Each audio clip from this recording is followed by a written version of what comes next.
Fala filhotes, vocês estão vivos? No vídeo de agora nós vamos falar um pouquinho sobre a emergência, o surgimento da filosofia e a formação da polis, da cidade-estado grega. Esse é um campo de investigação dentro da filosofia do conhecimento, dos tipos de conhecimento é o tema. E o conceito aí é a emergência da filosofia, o surgimento da filosofia e a formação da polis, da cidade-estado grega. Por que devemos ensinar isso? Conhecer as condições, para conhecer as condições históricas do surgimento da filosofia na Grécia Antiga, isso é fundamental para se compreender os problemas e os modos de pensar que, desde então, são reconhecidos como sendo filosóficos. Então é preciso de apresentar esse tema. E como? O surgimento da filosofia na Grécia Antiga é um processo social e cultural que ocorreu em circunstâncias históricas bem determinadas. A ideia de que houve um milagre grego já está totalmente ultrapassada.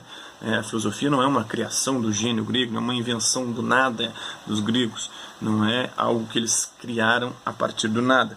Trata-se de compreender concretamente os fatores que contribuíram para que os cidadãos gregos adotassem, pouco a pouco, modos de agir e de fazer as coisas, maneiras de viver e de pensar que foram, retrospectivamente, reconhecidos como filosóficos. Este processo é compreendido atualmente como o período de formação da cidade-estado, da polis grega, Então, quais são as referências iniciais, os textos importantes para compreender esse período?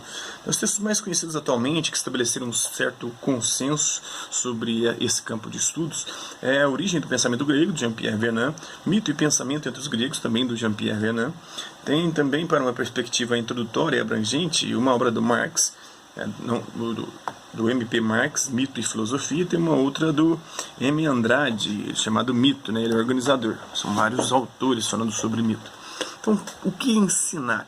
Mostrar como que os processos sociais que determinaram a formação da cidade-estado, da polis grega, foram decisivos para que surgissem modos de pensar chamados de filosóficos. Há uma multiplicidade de fatores que atuam juntos, constituindo uma complexidade que deve ser abordada gradativamente. Não se trata de uma passagem do pensamento mítico para o pensamento filosófico, como se tivesse sido uma ruptura do mito para o logos. Não. Essa passagem é gradual, os mitos permanecem, mas cada vez mais ganhando componente de racionalização e cada vez mais perdendo a sua conotação religiosa e fideísta. Então, isso é fundamental, mas de uma relação entre consciência mítica e consciência racional que passa a vigorar em várias dimensões da vida comum, na vida ética, na vida psíquica, na vida política, na vida jurídica, técnica, religiosa, cultural, literária dos gregos. Então a cidade-estado grega surge enquanto ruptura com relação aos antigos impérios, às antigas formas de organização política e de pensamento sobre a realidade, nos quais a dimensão do exercício do poder não se contrapunha à esfera familiar, pelo contrário, estavam intimamente ligadas.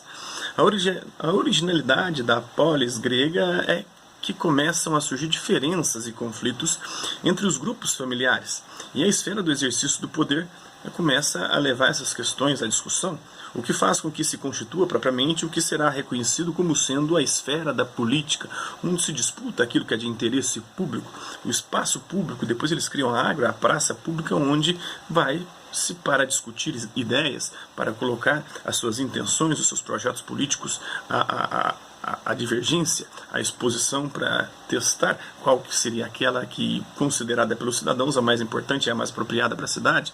Então, de exigência de reconhecimento, de legitimidades e de questionamento do acesso ao poder e ao saber. Então, o quadro abaixo sugere algumas relações fundamentais entre processos históricos e modos de pensar que nos permitem começar a compreender a complexidade dos fenômenos em questão.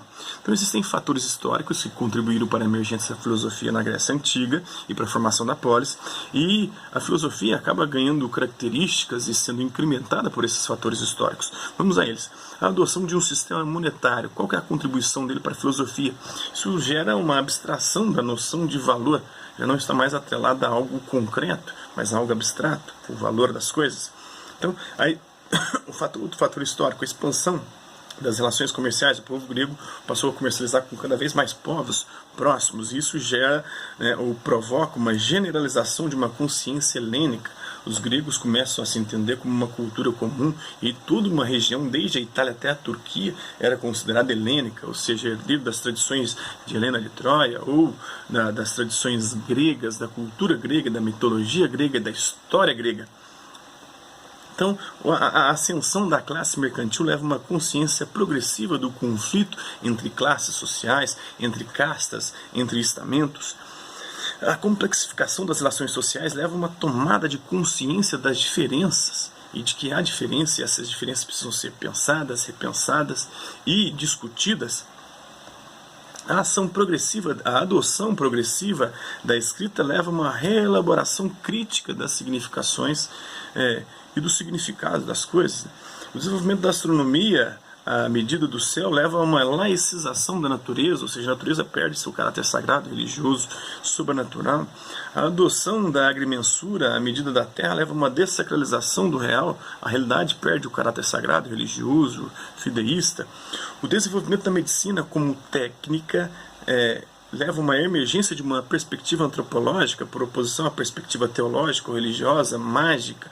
Então a cura não vem de uma ação, uma intervenção divina através de uma magia empreendida por um xamã, por um líder religioso, mas através de técnicas, de descobertas, de estudos sobre a relação entre os elementos da natureza e o corpo e a saúde humana.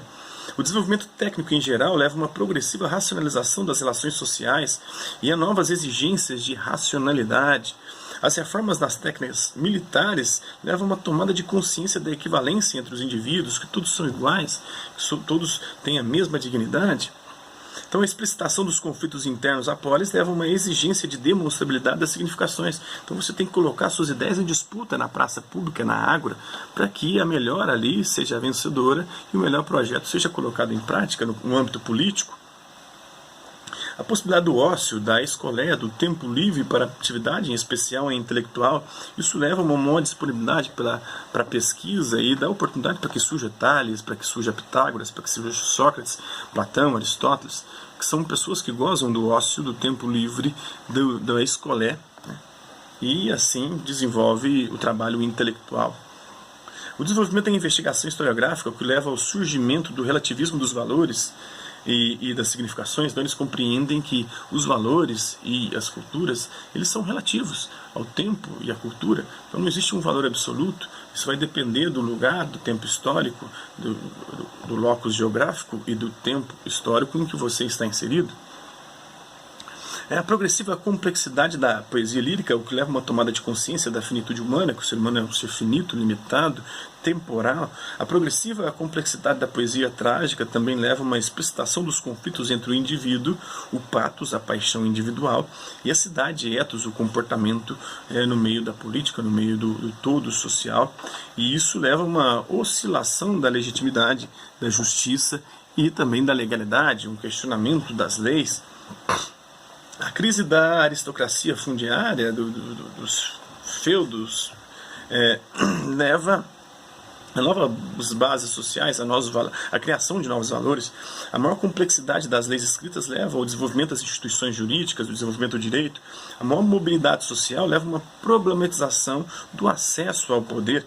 A constituição do espaço público leva a uma problematização do acesso ao saber, também aos espaços de discussões sobre as ideias e aquilo que é de interesse público.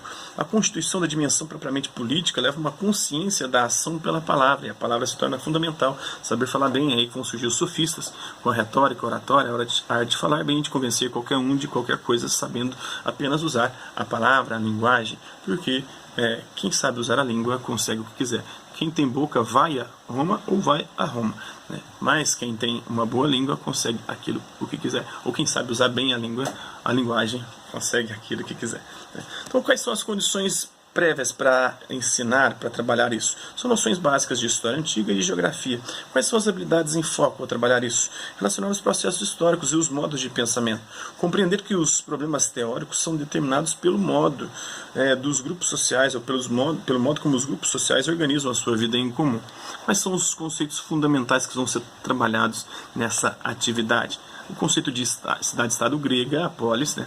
O mito, essa narração sobre as origens de caráter religioso baseado na fé, o logos, que muita gente traduz como razão ou racionalidade, mas o autor aqui trabalha com o conceito de racionalidades. Ele propõe essa tradução com R minúsculo e no plural, por oposição às concepções que pensam em razão. ou em racionalidade, né, com R maiúsculo e no singular. O termo grego guarda não diferenciadas as acepções contemporâneas da noção de racionalidade, tais como as diferentes dimensões da razão instrumental, da razão como instrumento de dominação, da razão comunicativa, da razão como instrumento de comunicação, da razão emancipatória, da razão como instrumento de emancipação, de libertação. Então, isso é um pouquinho da emergência da filosofia, da formação da polis na Grécia Antiga. Espero que vocês tenham gostado do vídeo. Quem curtiu, dá um like. Quem não curtiu, dá um dislike. Quem se interessar pelo conteúdo do canal, é só se inscrever, ativar o sininho e aguardar os próximos vídeos e as próximas notificações. É isso aí. Hasta la vista, babes, e até a próxima.